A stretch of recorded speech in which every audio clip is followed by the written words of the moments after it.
Hello to my fellow KW stakeholders. It's Aaron Kaufman, Chief Stakeholder Evangelist out of Atlanta, Georgia, bringing you another episode of the My 401 KW interview series, where we're going to dive deeper with some of our top profit share earners and stakeholder-minded associates. And this morning is no different. We have the pleasure to speak with one of my favorite OPs in KW, the fabulous John McClintock out of Pennsylvania. How you doing this morning, sir? Doing well, Aaron. It's an honor to be with you, man. Yeah, ditto, brother. I know we've known each other quite a long time, and thanks again for spending the time this morning to share with us. So, John, before we kind of jump into your thoughts and passion around profit share, we'd love to hear your story, man. Who were you before real estate? How did you get into real estate? Make your way to KW, and then we'll just kind of go from there, right? Yeah, I have a little bit of a crazy story, Aaron. I was in college as a Division I baseball player, captain of the team. Awesome. Actually, my co-captain won the World Series as a third base coach for the Texas Rangers, Tony Beasley. So it's kind of fun. I have some teammates that are baseball lifers, we call them, right? Yeah, man. What was your position? I played third base for the most part. Awesome. I loved sports and baseball growing up, basketball. I didn't play football because I went to a small private college, or a high school, but I would have played football as well. It was just, I played one season to get ready for the next season. Yeah, of course. So I loved the competitiveness of sports, right? So I was an all-state honorable mention basketball player in high school. Right? I scored almost 1,500 points in my career, and that was before a three-point line. So I would have scored more. Yeah, because I was a wing player, Yeah, absolutely. So I say that to say I've used sports and competitiveness preparation into the real estate career. Yeah, teamwork, obviously. Teamwork is a huge part of that, right? Working right. I mean, yeah, of course. Teamwork, being prepared for appointments is a real big thing for me. Discipline. And things like that. Yeah, discipline, right? To do the work that needs to be done every day, the consistency, right? Yep. Before you perform. Exactly. Right. So that's part of where my DNA is. Okay. Sure. So I thought I was going to play baseball for a career, and I blew my knee out towards the end of my college career, and it was pretty much over. So my father-in-law, Paul Allen, owned a real estate company, number one real estate company in Bucks County at the time. That's where I grew up. It's kind of 30 minutes northeast of Philadelphia. Sure. So I was a business major. I always say I majored in baseball and minored in business, Right. But you had a backup. Yeah. Sure. But I always saw myself as entrepreneurial in the sense that I just didn't want to work in the corporate world. And I really had a strong feeling of not working for someone else. Yeah. Making them money kind of thing. So my dad was in the corporate world my whole growing up years. He was a really, really strong leader, high D personality, and very successful, but held back. Yeah. He never really made great money. He ended up being relocated to Alpharetta, Georgia, near you. Hey, man, that's awesome. Yeah, that's awesome. When I was a freshman in college, so I never lived in Alpharetta, but I visited that. I have a brother in Cumming, Georgia, near you. So okay. So I still, because I come from a family of PhDs. My father was a PhD from Harvard, professor at Emory for university for 40 years, but he was a professor. He wasn't a researcher. He wasn't bringing a lot of notoriety to Emory. And I saw how he was treated. And I think that probably in some ways sort of inspired me to take more of the entrepreneurial path, which was more in my DNA as well. Just wanted to make that connection as well. I think that affected it. Yeah. Yeah, I love that. That's very similar. So I saw how my dad was treated. I didn't want to be in the corporate world. I could have gone into baseball with coaching and different things. And that's a grind, a really tough life with not a lot of pay unless you get to really high levels. And I just didn't see myself on the field dealing with the drama of kids and things like that. So I called my father-in-law, and he owned a real estate company. And I said, "What do you think about me getting my real estate license?" And he said, he giggled. And I was like, "What does that mean?" By the way, I got married when I was 21. My wife was 22. She graduated from Wheaton College in Chicago. and she supported me in my last year at college while I played my last year. It's awesome. And so, yeah, so I got married young. On our first year anniversary, we found out we were expecting my son, Mike, who's now 33 years old. So, you know, it was like, you got to get serious and make a living and all that stuff. So anyway, I called my father-in-law. I said, what do you think about getting my real estate license? And he giggled. And I was like, what does that mean? We were very close. Sure. And he said, I never wanted to influence you to get into my business, but I think you would be phenomenal at it. And I'm excited that you're even thinking about it. So I graduated college at 22 years old in May. I get my knee totally reconstructed, ACL and all that stuff. Go through rehab, go to real estate school while I'm on crutches, you know.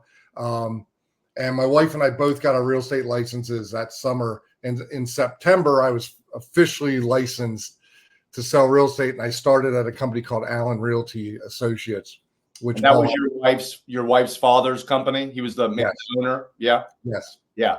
How many agents were there? At the time, there was probably, he had 4, maybe at the time he may have only had 2 offices, but we grew to 4 offices. Okay. At the time, probably 50 agents in the one office.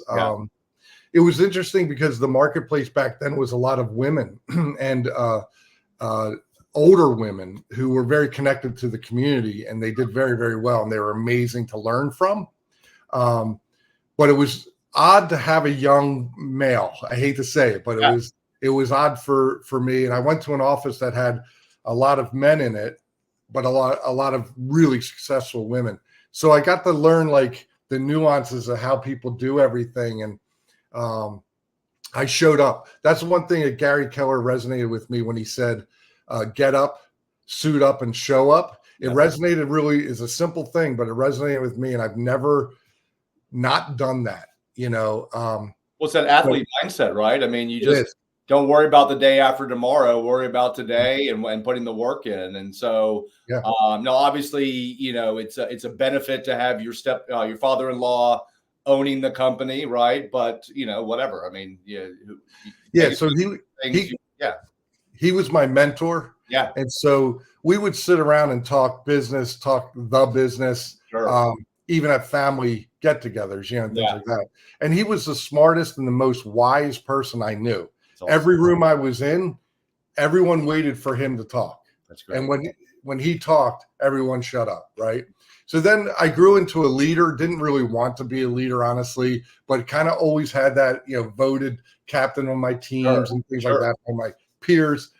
And we ended up, I was 27 years old on an elder board at our church. We went to the same church, and he was the elder statesman on that, you know, board. And I learned again a different realm of leadership, but a different way of, you know, all for one. You know, there was a purpose at church to make an impact on the community, make an impact on people and individuals. And again, it wasn't about money and corporate stuff, right? So I also got to see him in that environment as a leader and learned a lot. I learned some stuff not to do, and, you know, not to be like, so don't get me wrong, it wasn't all perfect. Sure. But I also learned to be myself, right? Yeah. And lead. So having said, I spent my first 8 years with him at Allen Realty. He sold that company to Prudential at the time, Prudential Preferred Properties. So let me ask you real fast. So that obviously that was more of a traditional dependent type model, right? Very. Because obviously Prudential bought them, and that's a very similar model, I would imagine, to what your father-in-law was running. So you guys get absorbed into Prudential. Was there any conversations with your father-in-law, you know, privately about what that meant, and was there any concerns that he had about, you know, giving up his brand and absorbing his agents into Prudential? Do you remember any of those conversations you guys had at that point? Yeah, so this was the 90s. Yeah. And he was very convinced that a mom and pop office wasn't going to survive. Yeah. Even though we were number one in the marketplace, he felt like the big guys were going to come in and really, you know, start to crush us. You know, technology started a little bit at that point. We actually got cell phones back then, you know. I can tell funny stories about we didn't have voicemail when I started. You know what I mean? Like there was no technology. Right. We But had he books. was a visionary. He understood Yes. where the industry was going. He was kind of like a mini Gary Keller. And my guess is, John, he, one, as a business owner, he wanted to stay ahead of the curve. But my guess is your father-in-law cared for his agents and wanted to make sure that they were given the opportunity to be even more successful, right? Was that a big part of it about, bringing his agents to a company where he thought that they could provide better training, support, technology, things like that? Was that the main motivation for him? Yeah. Yeah, I think the main motivation was we used to talk a lot about different markets we were in. 90s was really common. It was like a 4% increase every year. We could kind of guarantee that, but we knew markets weren't going to stay the same. Yeah. And we used to say, if we can survive this market, whatever it was, like 2001 with the bombing, the terrorist attack, and then 2008 with the craziness that happened there. We used to say, if we can survive this, we'll thrive when we get out. And it happened every time. Yeah. And he led through that, and he did a really, really good job. And then I also got a front row seat to that because I talked to him literally every day. Well, and what does Gary say, John, right? The greatest shift of wealth and opportunity are in down cycles, not up cycles. And typically the market share you take in a down cycle, you keep forever, right? So agents that are leaning into training support models, that are coveting the customer experience, right? These are the ones that when the market shifts back have clients for life and, have built their businesses in a shifting market so they can, thrive when it turns back. So you guys become Prudential. What was that experience like? And did you keep a leadership role, or did you go back into production? At this time, I'm 20, late 20s, early, right around 30 years old. And I have no leadership position except for talking to the leader on a daily basis about business, which was a good mentoring situation. So I have no skin in the game. I'm not a leader. Did you have ownership interests in that previous company or no? Okay. So no, but your father-in-law, did he remain in leadership, or was that his exit strategy out at that point? He did, but they kind of forced him out. About 10 months in, they were poking their heads. The leaders were poking their heads in my office door. And I was one of the top producers. Don't get me wrong. It's not like, I was just on the sideline, but they wanted to keep a lot of us top producers who had loyalty to Paul more than to them. Yeah. But they would pop their heads in and tell us that basically everything was about the money. And Paul never taught us that it was about the money. Right. Paul taught us that if we do a good job, the money follows, right? And you can make a lot of money, yes, but that's not the reason. That's a bigger why, right? Money. What happens when you make the money? What motivates you then, right? So, and what do you do with it, right? And that's what I want to talk about a little later. Is what do you take home, and what's profit share for, and all that stuff, right? So I'm there for 10 months. I leave. I go to Coldwell Banker. At the time, it felt like a family-owned business, and a lot of my friends were going to Remax at the time. Yeah. Remax was starting to dominate, and to me, Remax, and I'm not meaning anything negative to anyone that's there now or anything like that, but it was a bunch of mavericks who didn't care about anything but money, and it was just so anti-me. I just didn't feel it. So I went to Coldwell Banker for 3 years. I was their number one agent. Won the trips and all the stuff that we did. And you realize that I'm paying, it was me and another agent were paying all the bills at the office, straight up. I mean, we didn't have a cap. We didn't have a cap on royalty or company dollar. There was no profit share. And I noticed the owner and his family who were involved in the business were living in unbelievable mansions, driving unbelievable cars, and I love cars. But again, I have at this time 4 small children, right?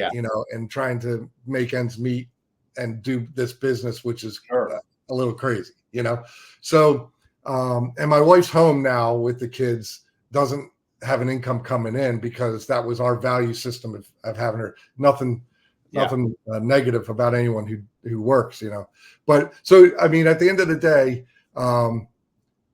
I was at Coldwell Banker for 3 years, and my friends at Remax, who I was very, very close with, some of them were former Allen Realty teammates.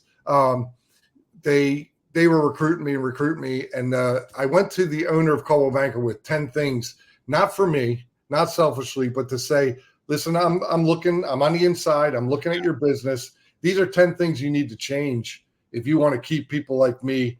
And he had like 6 offices in our area at the time. And he looked at the list. We had a good conversation, and he says, well, I appreciate this, John. This is really well thought out. I'll change number 9. That's it. And I put my hand out and I said, I'll be at Remax tomorrow. And I shook his hand. And I moved that overnight like we all do. Moved stuff out. And I called the people at Remax. I go, do you still have that office you've been telling me you have? They're like, yeah. And they put a lockbox on the office for me, and I moved in there. Awesome. I was with Remax for 3 years. And I kept wondering, there had to be more. Like, I was making more money, right? Because I was at 100%. I paid about $2,000 a month in all their fees, and I made 100%. And I loved it because I was good at this business. I was making money. Well, and let's get real, John. You know, I mean, look, your move from Allen to Prudential was kind of a lateral move as far as models. Then you went to Coldwell Banker, which was also kind of a lateral move. But you went to Coldwell Banker because, one, you were getting kind of turned off about the who at Prudential. You found some other who's that you really gravitated to at Coldwell Banker. But then you realized, look, you know, there is a new model out there that tends to attract the more business-minded agents. And the fact is, if you're at a traditional dependent company and you're not getting a lot for what you're paying, nothing, you might as well go to a 100% company where you don't pay a lot, right? And so that's where look, we all know Remax took over the industry by having this very unique independent model. And I don't know if you saw the growth call with Gary Keller this week when he talked about David Liniger, who ran Remax, getting up and saying, look, if you don't treat your agents like customers, you're behind the times, right? So that was kind of their mindset, right? Was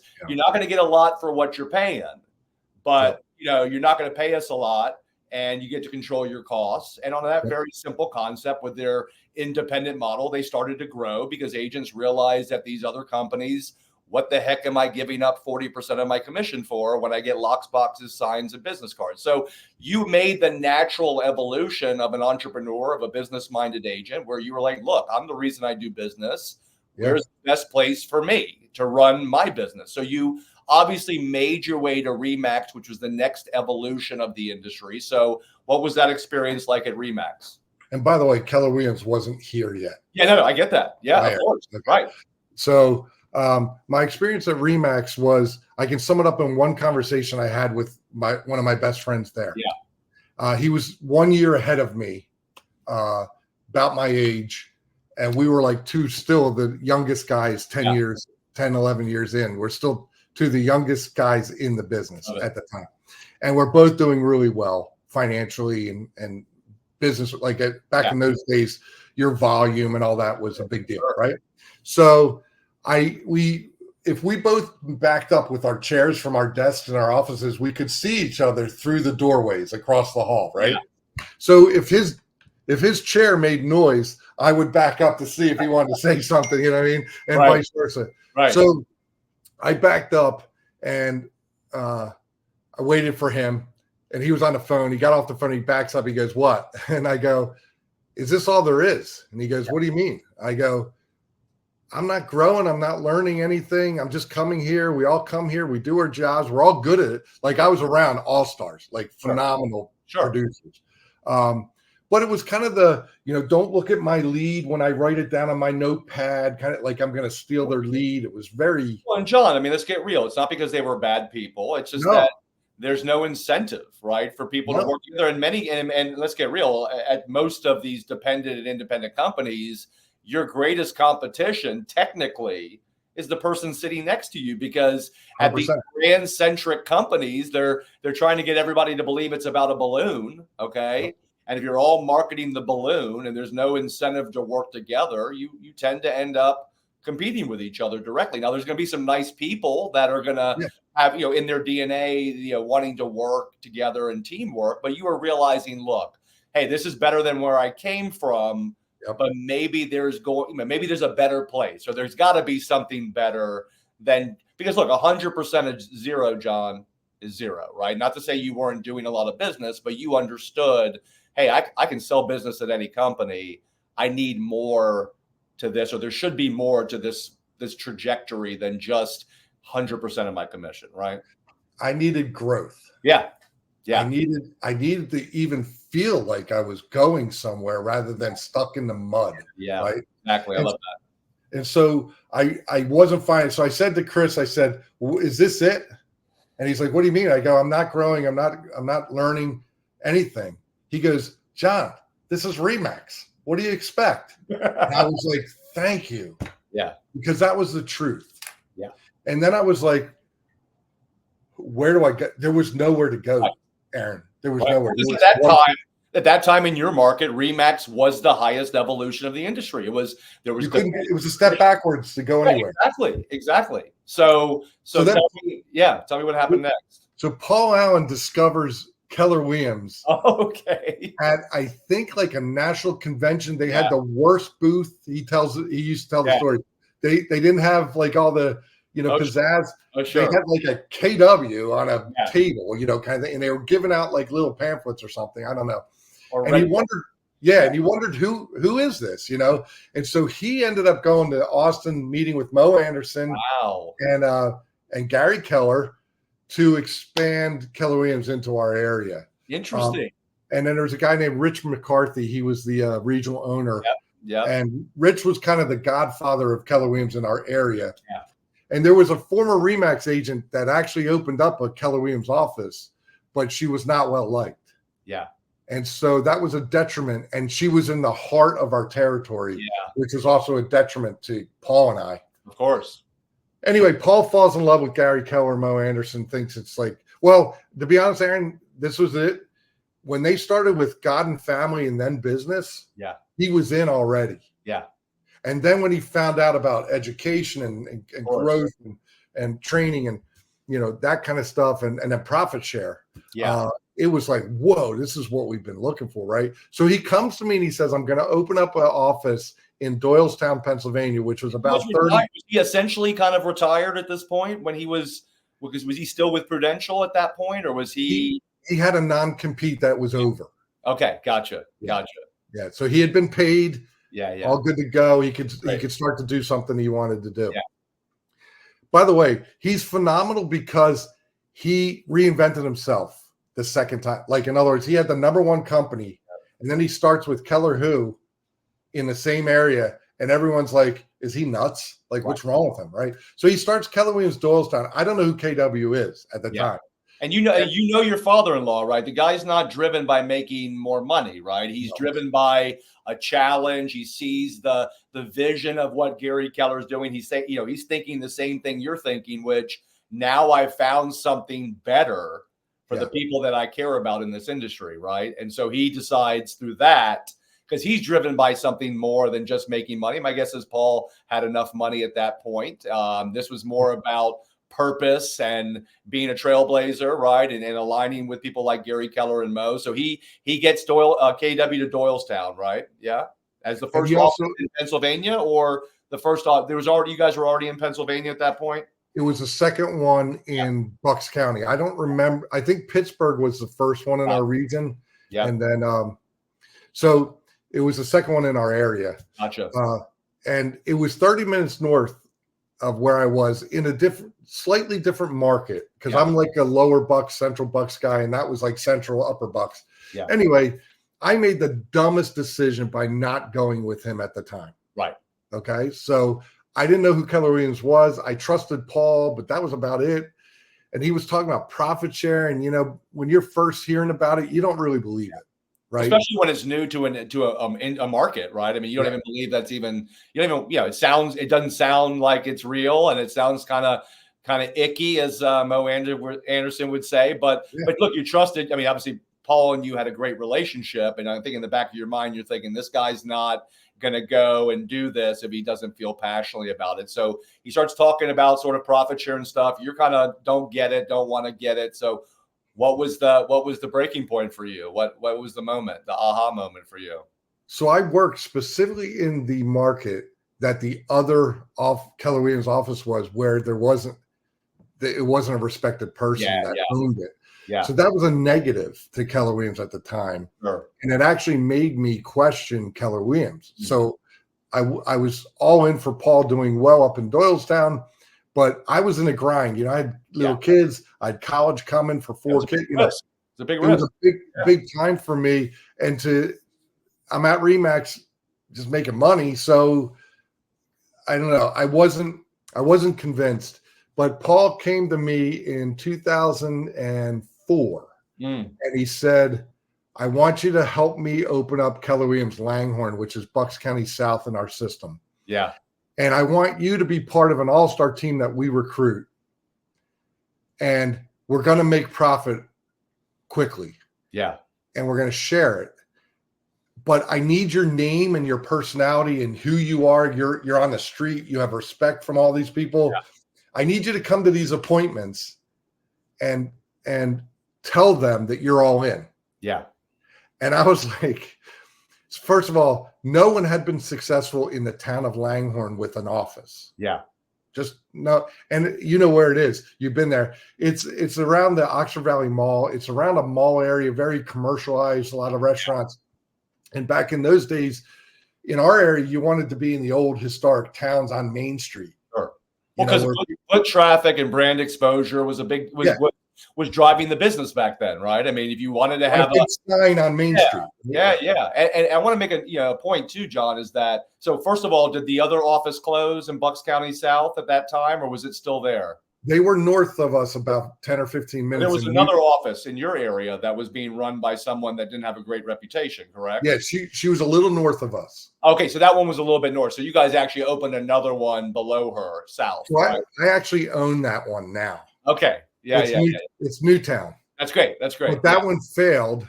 Yeah. I went out of business, and then I founded and started the new KW Newtown. Okay, love it. Love it. Yeah. And eventually had Justin Gall come in as a business partner. He's amazing. Anybody knows Justin knows he's probably the best thing that's ever happened to your world, or one of the best things that happened to your business world. He's incredible. Yeah. So you guys, you jump in, you decide you're going to leave Remax. You're going to be this trailblazer in Bucks County South. So not knowing a thing about how profit share works. Right. I mean, and Paul, look, you have Paul in your back pocket as a resource, but Paul hadn't really communicated to you really, the value of profit share. I don't think it was more of a conversation that we have today around profit share. It was sort of an afterthought, like, hey, we're a profit sharing company, blah, blah, blah. But we didn't necessarily talk a lot about how that created a partnership, right? So, it wasn't a full understanding of that aspect of it, but you trusted Paul. You decided to make this leap because you were looking for something better. So you open up this office. Were you able to get a handful of core agents to come with you there? Yeah. December 1st of 2004. So 2005 was our first year. Wow. We opened up with, I think it was 22 really good agents. Yeah. Like one of the top 3 from almost every office in our area. So talk about those conversations, John, right? I'm sure they had similar sort of perception of KW right now. Obviously you're a relationship guy. People respect you. Obviously that's how these conversations were happening. But what were those conversations with these other people that you were having to get them to really take a leap of faith, man, and to align their business with a model that, and a brand that wasn't prominent in the area? What were those conversations like? And what were some of the concerns that you had to deal with to get people to make that leap? The cool thing was, Aaron, that everyone felt the same way I did. I love that. They weren't happy where they were. They weren't growing. Yeah. They were making plenty of money, so it wasn't about that. We got Century 21, Caldwell Banker, Remax agents, you name it. We got from every office. And it was because we were on the same page and I told the same story they had. Yeah. And it was cool because it was not people totally my age. They weren't all male, right? Yeah. They weren't all just like me. Yeah. But we had a commonality of, being a business owner, being entrepreneurial. Yeah. And being in an industry that in many ways is not teaching you how to run your own business, right? They're teaching you how to be grind and sell. Yeah, right. You guys, I love that because, it's a natural evolution. And John, I'm actually going to be up in your office, I think, next month to teach. But I'm a big Stephen Covey guy, and 7 Habits of Highly Effective People. But dependent, independent, interdependent. I mean, you guys probably didn't know how to. You didn't really know, maybe understand that, but you felt it. But you felt it, right? You realized, hey, there's a higher evolution of a model out there for real estate agents to do business at. I might not fully understand it, but it feels as if this is filling a gap that we all have been looking for, right? So these people come with you, these top agents. Obviously, that's huge because, by the way, they're almost all still with me. Yeah, right, exactly. Which is a testament, John, as you know, to the value. To Paul, and then to me taking over in 2015. But so real quick, the first thing was we made profit in February. So we started December 1st. We made $150 in profit. I love it. In profit share. It's incredible though. It's real. In February, in the third year. We had enough closings. Everybody had a pipeline. We started closing some things, right? Yeah. Third month. Right? Third month you were profit sharing. Yep.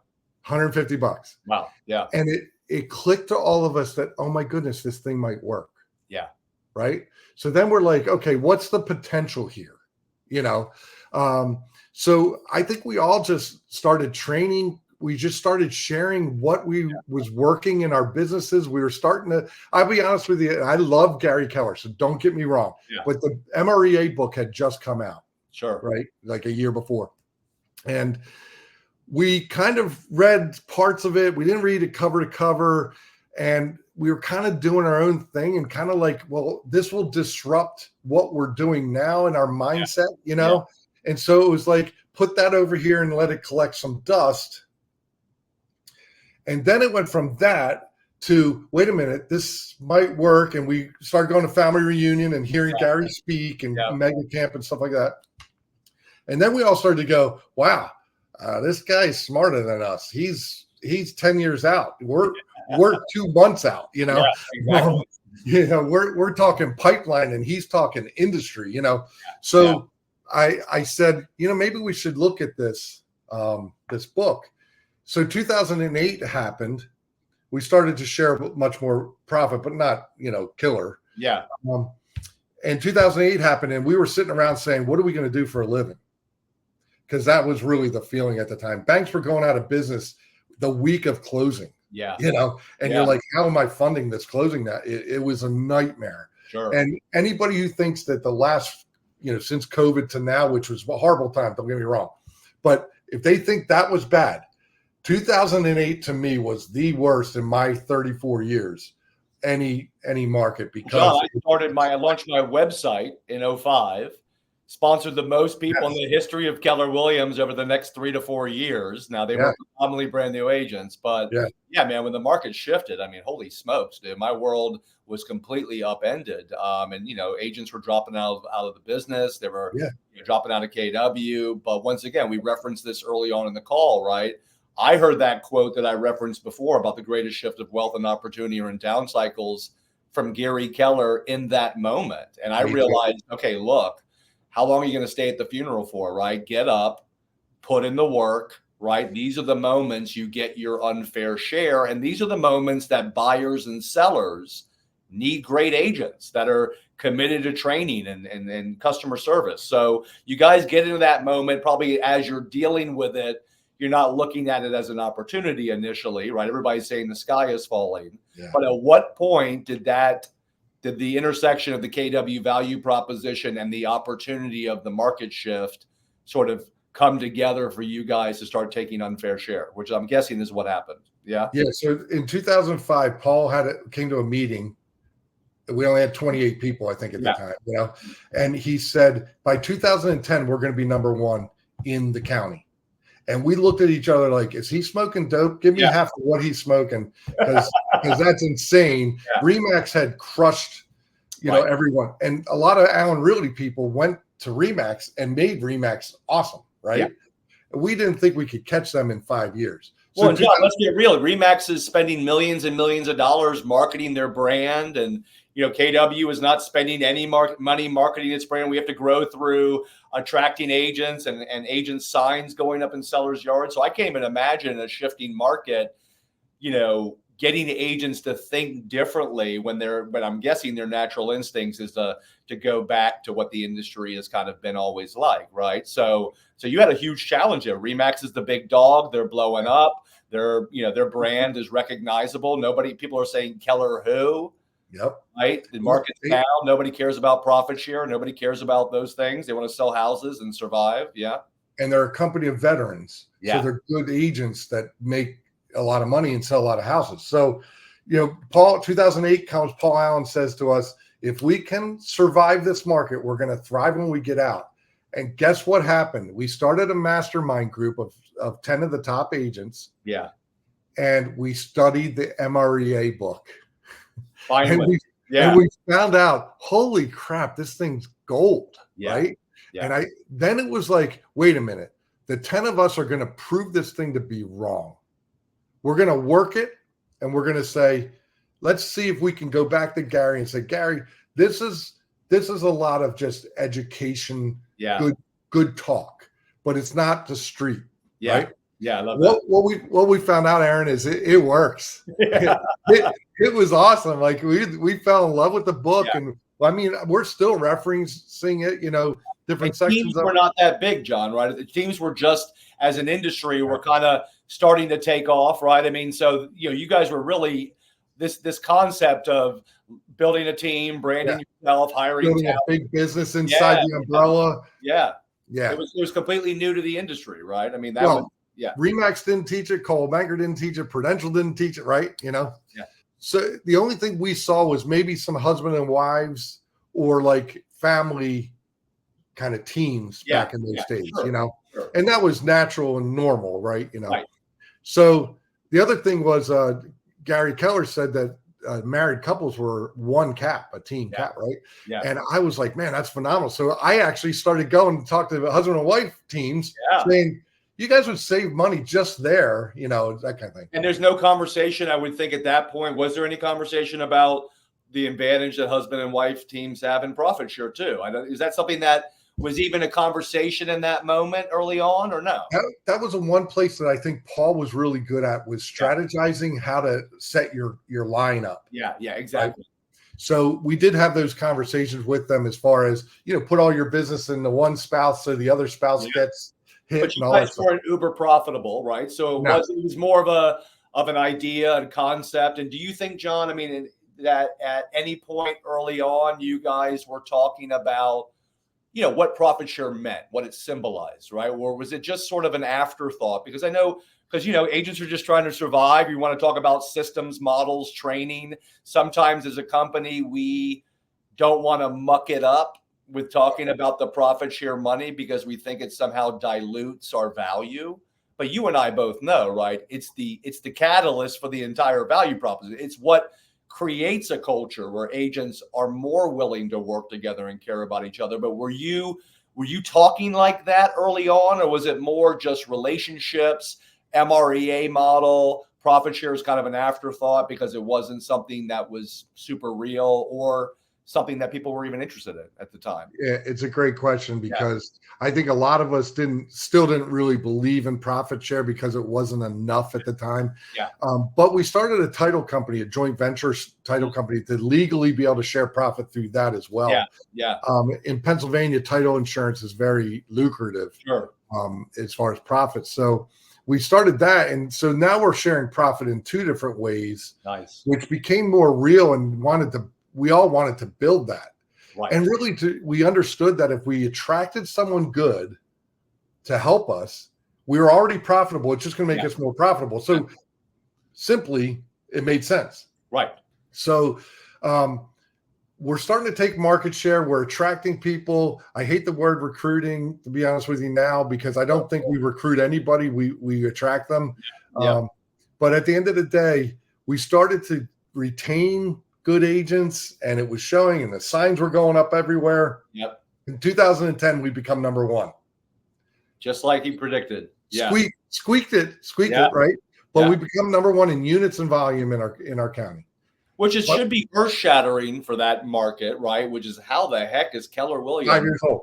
Right, took over the industry against the powerhouse that is RE/MAX, and the marketing budget that they had, right? I mean, how is that even possible? I'm sure people started to create their own stories to explain that in the industry, right? Like, hey, they're a pyramid scheme, they're whatever, I'm sure you heard all of that because, once again, if you're running a dependent and independent model and an interdependent model comes in, my guess is you don't want your agents to find out about it because they might ask themselves why they're at, that one of those models. So, I mean, look, I'm a former Caldwell Banker agent, good company, but I heard the rumors around the water cooler, around what KW was, and I had my impressions of it. So you guys become number one. You've got this amazing momentum. I'm guessing profitability is starting to grow. Yeah. So what happens next, man? We're getting it, right? We're getting it. And the only competition now we have in our county is Keller Williams Doylestown because they're a phenomenal company. We love their people. And we do a lot of co-ops with them. Sure. And so now we're literally competing with them and we're starting to spread the gap between the two KWs and everybody else. And Paul Allen was mentoring me to take over. I was his exit plan, right? As a leader. So he's planning it out. He's planning it out. And let me ask you this, John. I'm assuming Paul sponsored you to KW too?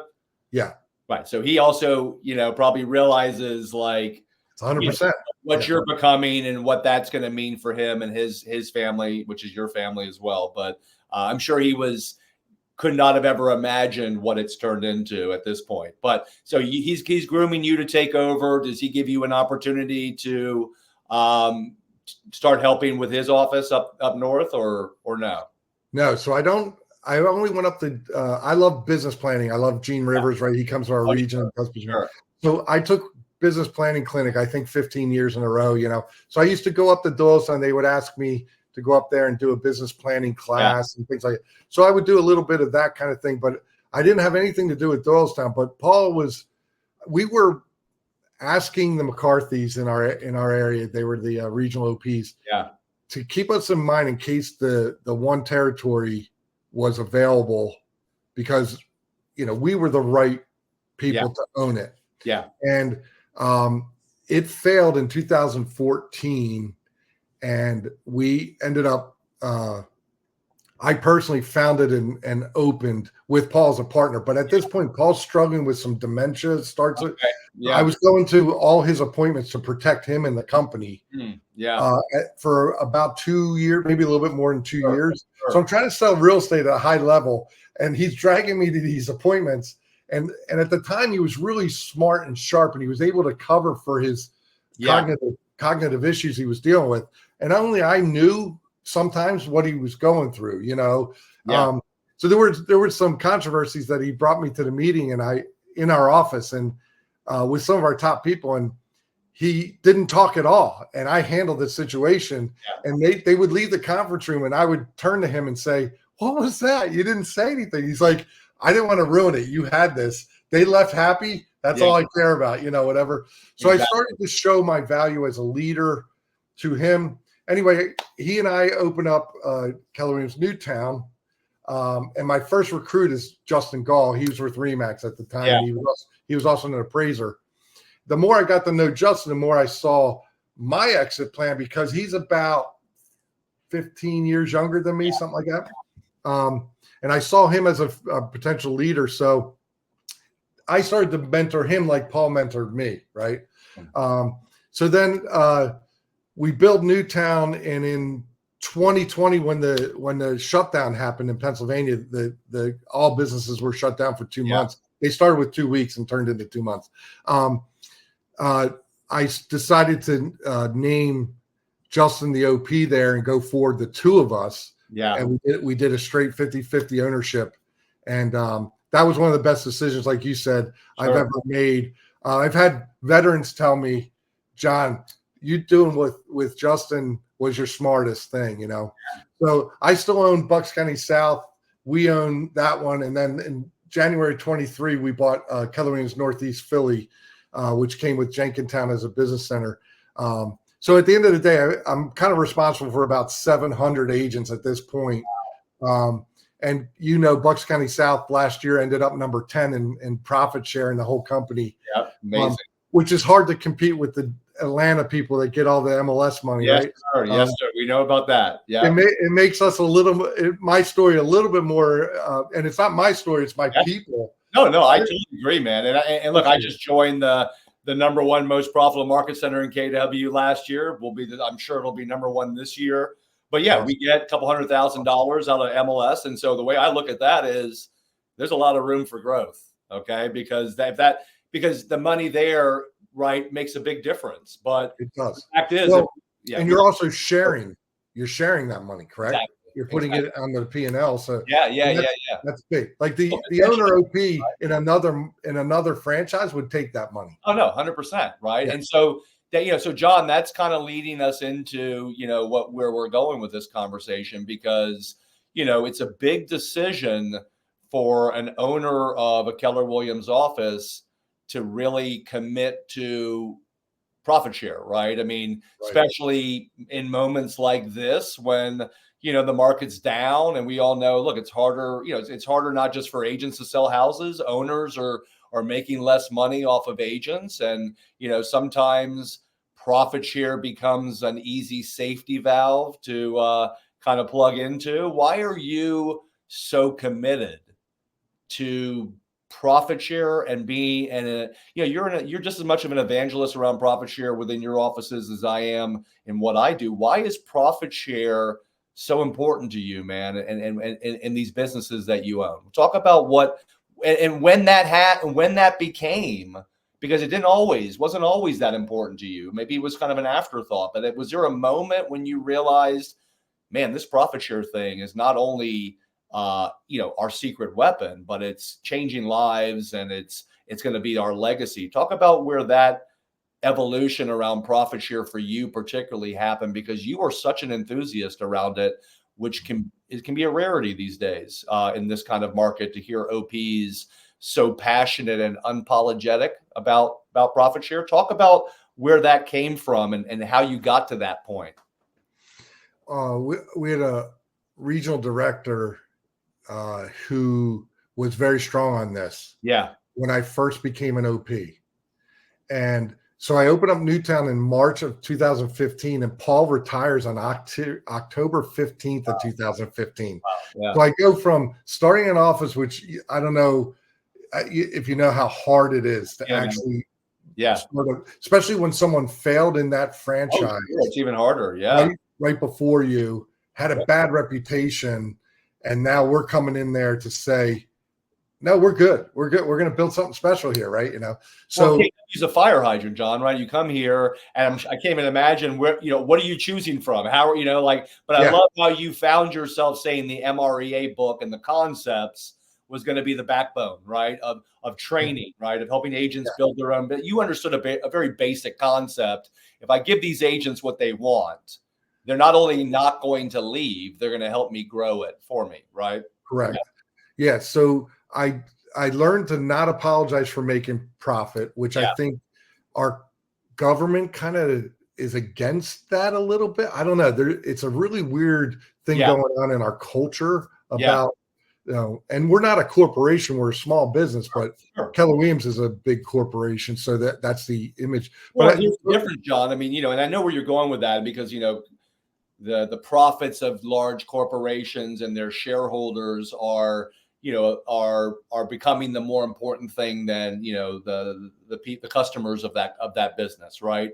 But you knew that in real estate, the profit of your office and sharing it, you were going to be impacting your agents' lives, which are a quote unquote our shareholders. Right. So it's not bad when the profits are being shared with your customer partners. Right. Yeah. So keep going with that. I didn't mean to cut you off there, but I mean, I hear what you're saying, that the culture of profits for big businesses, right, kind of became sort of a negative conversation, but you realized that it was a different version of that. So what did it mean to you, and how did you shift the mindset from, maybe not talking about profit share so much to shouting it from the mountaintops?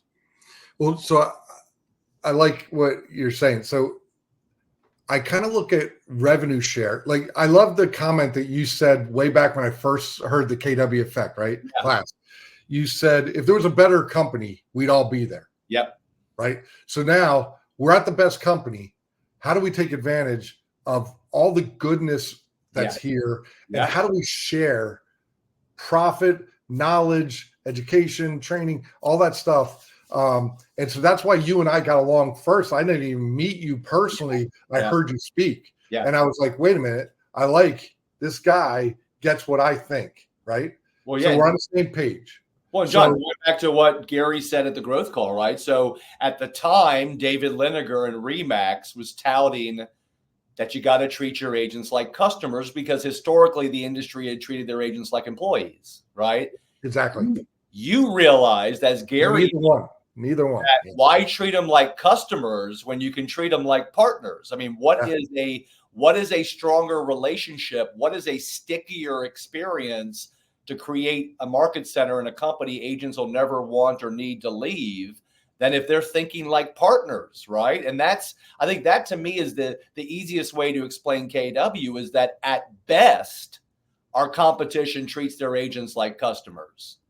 Yep. We're the only company that treats you like a true partner. And you and I both know rev share is not the same partnership as profit share is. Right. So how did you start to communicate that, that conversation with your agents? How did you start to create more energy around profit share? Obviously, becoming more profitable did not hurt the energy and the excitement around it. But talk about how you really started to grow it and galvanize your agents to buy into that and to culture too. Yeah. So my mindset is this. I was nervous in 2020 when we had the shutdown for COVID and all that stuff, that the rev share type company was going to thrive because they're cloud-based. You stay home, you do your business. And coming from Remax, that kind of made sense to me too, because it was like, go into the office, do your business and go home. Don't share anything, right? It's just you. Well, let's get real. Rev share, I believe, is a higher evolution of the independent model, right? And as you and I both know, Keller Williams started off as a rev share company, right? We thought that was the highest evolution, was this interdependent rev share. But Gary realized how that was affecting his culture and he was rewarding the wrong behavior. And that's when we turned it into profit share. And I think you and I both agree, John, that when all things are created equal and the who, right, is right in a market center, nobody should be able to compete for the agents that value what we value. The only time we have problems is when we don't have the right who in place that buys 100%. into models, right? 100%. So go back to your mindset around profit share. How did you really light a fire under that? So I looked at revenue share and thought they're going to crush us. Yeah. Because everybody's going to stay home and just do that, right? And I thought, but revenue share is about me. Yeah. Profit share is about we. Yeah, totally. And so I also knew that we had no debt. Like, my company has no debt. Yeah. Keller Williams had no debt, right? And profit seemed healthier. Yeah. For me and you to share profit meant we were healthy. Yeah. So I started looking at what's a healthy business. Well, and John, more importantly, we're vested in the profitability of KW, where revenue share only creates a downline relationship. Profit share puts the agents and the owners on the same side of the table so that they collectively, we're making decisions together that are in the best interest of not just the agents, but the owners too. And when you align those two things, you have the amazing culture that we generated, that we have at KW because of that. Yeah. Yeah. So now I have 2 market centers in 2015. I have more responsibility than I ever wanted. I mean, honestly. Yeah. And my goal is to keep Paul Allen's legacy going. Yeah. Right. So this is a very, very strong influence on our whole market. He was the president of the board of realtors for our area. He was on the board of PAR, Pennsylvania Association. Like, this dude was just amazing. And I'm sitting there going, I'm not sure I'm that amazing. And how do I follow him? Right. Yeah. So I did what Paul did in 2015. I went back to, and understand, Langhorne is my office. I helped them open it. Yeah. They're all my friends. They're all peers. They're all like, now I'm stepping in to say, guys, It's 2015. By 2020, we're going to double this business, double agent count. We're going to double company dollar. We're going to double production, sales production, and we're going to double profit share. And everybody looked at me like we did Paul back in the day and said, what is he smoking? Right. Right. Because doubling it in 2020, we were worried we were going to stay open. You know, we were a small business that we felt like people were trying to crush us or something. I don't know. So at the end of the day, 2020 came around, or by 2020, we had doubled profit share, and we were in the 30s. You know that the list you put out with the top 35, we were like 32, 28, and we were like, how do we get in the top 10? Like, come on. So we pushed for it. I mean, I think it's because, Aaron, we talk about it. We're not ashamed of it. We so now we have a goal on Facebook, right? You unapologetically post on Facebook your profit share, right? Not to brag. Don't tell my story. I'm telling it. Yeah. So don't tell me that we don't share profit share or that it's piddlings, because this is what we hear from the outside, the other real estate agent or owners. No, we share hundreds of. Actually, last year I think all together with all of our companies, I shared $2 million. That's unbelievable, man. It's unbelievable. Title, profit share, all your business centers, market centers. We did home and auto 4 or 5 years ago. That's Love it. Turned into a rock star as well. Right. And we're allowing our agents to qualify to buy into these companies with shares at the same level. So I don't care where you're from, who you are, where you grew up, all that stuff. If you qualify, you qualify. Right. And if you support the business, we do what's called a fit test. So Aaron, if you come into my company, you start selling houses and you don't use our title company, well, I'm not letting you. You could qualify in other areas, but you don't show that you're a good fit as an investor with us. Right. You're not buying in. Right. You got to buy in before you buy in. Correct. Right? Yeah. Correct. Yeah. Because we're already uber profitable. Like just by one title company, we shared $800,000. I shared $800,000 back to the agents. So having said that, we're big believers because we've seen it now. So now it's like, what's the vision? It's not just to be the company of choice, right, for agents and their customers, because that's a good, solid, overreach. Now we have about 63 to 68 full caps in Langhorne in Bucks County South. Yeah. That's why we're number 10 at the end of last year in profit share. Yep. Okay, so I have no idea why we don't have 100 full cap. I have no idea. Like, what's wrong with us? Right. So that's how I think. I start to dream. And the coolest thing is I put together an amazing team with Becca Reppert, who's our MCA. She's the MCA of the year in our region, by the way, Greater PA region. Justin Gall as a partner. Adam Gunzenhauser is a team leader. Jim Bird is a new team leader with me. That Paul and I have been trying to get him to be a team leader for like 10 years. You got to keep asking, and they're going to say yes sometime, right? Right. Jim just said yes. I've got an all-star team of people around me who challenge me to dream and to have a vision of the future, and then say, what can we do to help you get that dream? Exactly. So Aaron, I have a new dream. 100 cappers and $1 million in one market center in profit share. That's it. And we're not stopping until we get there. When we get there, it's going to go to 1.5 million. Don't tell anybody. I have no doubt you're going to do it. I mean, this is going to be a tough year to hit $1 million, but I have no doubt the foundational intentionality that you're putting into it right now, obviously, as the market turns back, it's going to be on steroids for you. And look, you understand just like I do, we're an agent count, agent production company, right? Yeah. We want cappers to live huge lives. We want them to close as many deals as they possibly can. But for the people that think like real stakeholders at KW, what we understand is we want more agents in production, right? If all you did was help turn your non-cappers into cappers, my guess is you would hit that goal pretty quickly, right? So we have to understand at KW as partners, as stakeholders in this company, we're not just vested in the success of our office or KW. We're vested in the success of our fellow stakeholders. And if you ever want to turn another agent into a raving fan for this company you're a stakeholder in, help turn a non-capper into a capper. And when you get agents thinking like that and working as a team, and understand if we can bring our lower producing agents up, we're all going to benefit from that, right? I mean, it's a pretty basic concept. Give these agents what they want, create a culture of sharing in an industry that's always been independent, and deliver on the value and show up, right? And that's basically what it comes down to. It's a simple concept for you. Yeah. So, yeah. So I would say to other agent or other leaders who are watching this right now with us talking, one of the things I ask my teams, my leadership teams is there any reason why we couldn't do this? Yeah. And then if they push back and say, yeah, then I say, yeah, that's not a good enough reason. Right. So how do we get from here to here?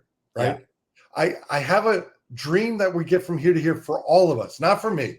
I don't even care. We could stay where we're at now. I make plenty of money. That's not the issue. How do we change people's lives? Truthfully change people's lives. Yeah. And so Justin Gall is a good example of we accomplish a big goal, and the next week he's asking me what's next. I love that. What are you dreaming about? Yeah. What do you think we should be thinking about for the future? And I love that because it challenges me, because part of me wants to say, oh, we made it. We did that thing, right? And he doesn't really let me do that in a good way, in a positive way.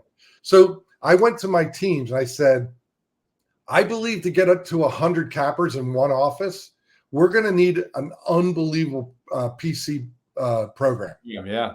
We're going to have to take the newbies and the half cappers and the quarter cappers, all those people to cap, right? We do some of that. Don't get me wrong. We do a good job with some of it. But how do we really focus in on that in particular to get them to be cappers, like you're saying, right? Yeah. So I have this unbelievable person, Heather Alaya, who's PC coach in Newtown. I said, Heather, what if you took on both offices and put a team together of coaches, so you're not having to do everything? Right. Leverage your knowledge and your time and all that stuff. And let's put together a team that maybe we could kind of cross PC in both offices. Because literally, Aaron, we're 10 minutes from each other. Exactly. Right? Yeah. So she, for a while I worked on her, and finally she came to me and said, or I went to her and I said, are you close to being ready? She's like, I got a plan. I'm pretty close. It's kind of crazy, but I think we can do it. Now we have 5 coaches in Langhorne. They all have a specific role. One of them is like an ops person who deals with the admin part of it, right? She's really good at that. One of them is good at growth, talking to people about how to grow. The other one's good at tech, KW command and everything. He doesn't have conversations with them unless it was with tech. The other one's about the paperwork. Like when you're first to the business, especially in Pennsylvania, there's a lot of disclosure. There's a big disclosure law. What papers do I need if somebody wants? I remember my first deal, I was showing houses to buyers and they said, we want to buy it. And I was like, holy crap, what do I do now? They want to buy this, what paperwork do I use? So getting them comfortable with that. Then we have a TC, transaction to close coach, who helps them from the time they go under contract till they get the closing, holding their hand, going to appointments, whatever they need. Love that. So, and then we have the head coach, Heather, who oversees this whole thing and does a lot of mindset stuff and everything. It's been phenomenal, Aaron. You're going to see Langhorne blow up. Love it, man. And so I'm excited. I love to go there because the energy and I made Becca, our MCA, have a second title. I'm not big on titles, but her second title is director of fun. So she's supposed to make stuff fun there, right? And she loves that. So I want everyone to want to come into the office, to want to be there and influence each other. And I think if we've accomplished anything since I've taken over in 2015, is a consistency of making profit, growing the company. So I started with 148 agents in 15. Now we have 300, right? So we did double the company. And really the last year, we saw a lot of people leave the business. There were licenses of people I didn't even know who they were. Our staff didn't hardly know it, which is fine. They can go, right? They need to go on and do something else. That's totally good. But I want I want to take the people to capper status and then mega status. So now we started, on top of this, we started advanced coaching within the market center. So Heather will do, if you're a $2 million producer and you're not capping, but you're knowledgeable enough, you're capable, you just don't know how to get there. Or let's say you're a $5 million producer and you have no idea how to get to 10 million. She'll do advanced coaching with you. And what she deals with is, what are you doing every day? It's accountability, right? It's helping you get past your own. If we're going to go to E to B, right? I mean, the bottom line is, who doesn't want to make a ton of money in real estate, but who has an actual plan to get there? Now, John, look, we could talk. You and I could talk for days. I know we love KW. We could talk for days. You've been amazing so far, but we got to wrap this thing up for you and for me, so we can have a productive morning. What's your parting shot? One of your agents comes to you and they say, "Hey, John, look, man, I want to get purposeful about profit share." What do you tell agents in your world that come to you and they say, "What do I need to do, man?" Take to you. You've got all these systems and models for me to sell real estate and how to run a great business. What's your system or model for training on profit share? What do you tell your agents who want to get purposeful about it? I think we make the objections up in our heads, personally, that I don't want to recruit someone. I don't want to influence someone to leave their company to come to ours, kind of thing, right? Yeah. Because what if they come here and it's not as great of an experience? There's all this stuff that goes in your head. So all I ask people to do is to refer them to us and let us just have a business conversation. I think what we're missing in our industry is business conversations rather than sales conversations. Yep. I totally agree. We want to teach people to be good business people, not just good salespeople. There's nothing bad about being a good salesperson. Most of my people are amazing at it. Yeah. They're really good. They just need more times up the bat, right? So they don't have enough times, at bats. And so they're not doing the business that they possibly could. Well, I had a friend of mine from Remax come to KW Newtown years ago. And he was basically saying, "Why aren't you pursuing me to come here?" And my thing was, back then we had dot loop. We didn't have DocuSign and Command. Yeah. I said, listen, something's going to go wrong with dot loop and you're going to go back to Remax just because you don't like the way we're doing e-signatures and different things. Like, you're the kind of person that either has to be all in or you'll go back to your comfort zone. I need you to know that you're in a comfort zone and you need to get out of it. Yeah. He worked on me, honestly, because we were really good friends. We were from Allen Realty back in the day. Sure. Both in the business for 30 plus years. And he was a good producer, but he was doing like 6-7 million just falling out of bed. Yeah. It was just his sphere of influence. So he said, "I want to sit at the table with the $10-15 million producers. I feel like mentally I'm there, knowledge-wise I'm there, but I'm not producing there." And I said, you've proven you can't get there where you are now. Exactly. I love that. So you have to decide whether you want to be with KW and grow or not. Aaron, I finally asked him to come. He came. His first year, he did 12.9 million with us. That's amazing. So it's all about here. And I think we got to get people to stop making the objections in here. Absolutely. For profit share, bring them in. Don't sell them. Let us talk to them, have business decisions. We'll put them in your downline. Yep. We'll protect it. And I promise you that if there's anything anyone knows about me is that I will fight for profit. I will fight for it. I love that, man. I love, that people were like, when I did the teaser post on you, they were like, "Man, that really describes you." And I wanted to say, because he wrote it. But the point is, I love how you wrote it, bro, right? Because this is who you are. This is who I am. We're two authentic people that had high-level experiences at KW. We pay it forward. We come from contribution. But the most important thing, John, is we're authentic because we believe in it. We 100%. Show up every day and we get into the river that is KW, right? We immerse ourselves in the ecosystem, the culture, the training, the models. And so when people ask me what do I need to do first, I say, look, walk the walk before you talk the talk. I'm not saying you can't say, I love KW. Can I have a team leader call you? I mean, that'll get you some profit share. But my guess is the more you take advantage of the things that we have to offer at KW, the more this company will impact your life, your business, and the more compelled you're going to be to share it authentically with somebody who you respect. All right. So John, look, dude, you're the man. I know we didn't get into your profit share journey so much, but I love how we didn't even have to get into that, because this is not about the profit share money you make. It's about what you're building through your people. But I hope some of our owners and team leaders you get to watch this, because right now in this moment, we have a decision to make as owners of market centers. What role do we want profit share to play in the future of your business moving forward? And some owners are saying we don't want to make it a big part of our business. That's okay. But I'm going to quote Gary from the Growth Call, who said it best this week. If you're not leveraging profit share and you're not leveraging your ALC, I don't even know who you are anymore, right? So when we talk about you following the models of MREA and how that kind of took you all to the next level, following the models of KW and people like you that are showing the path of how you can have an abundant mindset, you can share your profits and also get everything you want as well. It's kind of an amazing idea. So John, thanks again for your time, man.